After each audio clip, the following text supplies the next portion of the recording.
Eğitimciye şiddet kabul edilemez. Eğitim çalışanlarının neredeyse gündelik rutini haline gelen şiddet, yeterli ve gerekli önlemler alınmadığı için eğitim çalışanlarını tehdit etmeye ve can yakmaya devam etmektedir. Eğitim çalışanlarına yönelik şiddetin adresi bu defa Kulp İlçe Milli Eğitim Müdürlüğü olmuştur. İlçe Milli Eğitim Şube Müdürü arkadaşımız Mehmet Cengiz görevi başında ve görevini hukuk ve mevzuat çerçevesinde yapmaya çalıştığı sırada kişisel çıkarlarını usulsüz bir çerçeveyle idareye dayatan kişiler tarafından darp edilmiştir. Yaşanan mesleki erozyon eğitim çalışanlarını savunmasız bırakmış, saldırılara açık hale getirmiştir.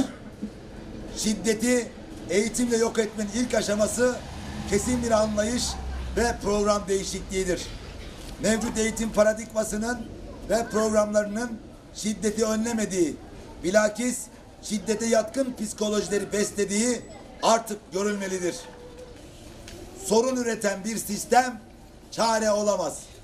Yapılması gereken medeniyet değerlerimizi merkeze alan bir kültür seferberliğine ve eğitim programına geçmektir. Ancak şu da bilinmelidir ki bir tek sebebi ve kaynağı olmayan şiddet ancak topyekün bilinç ve duyarlılıkla önlenebilir. Eğitim şiddeti ortadan kaldırılacak bir enstrüman olarak tasvip edilirken şiddetin eğitimi tehdit ve tahdit eder boyuta ulaşması, bunun geleceğimizi tehlikeye düşürecek boyuta doğru tırmanıyor olması acil ve köklü çözüm bulmayı zaruri hale getirmektedir. Şiddet konusunu yıllardır dile getiriyoruz. Şiddet sarmalının daha fazla derinleşmeden önüne geçilmesi için girişimlerde bulunuyoruz. Buradan bir defa daha çağrıda bulunuyoruz.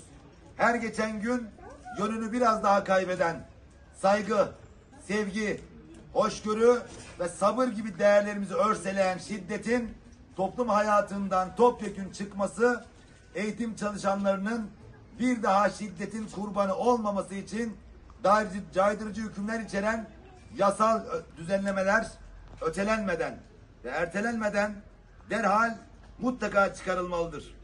Eğitim bir sen olarak Kulp İlçe Milli Eğitim Şube Müdürümüz Mehmet Cengiz'e şiddet uygulayan saldırganların hak ettiği cezaya çarptırılmalarını talep ediyoruz.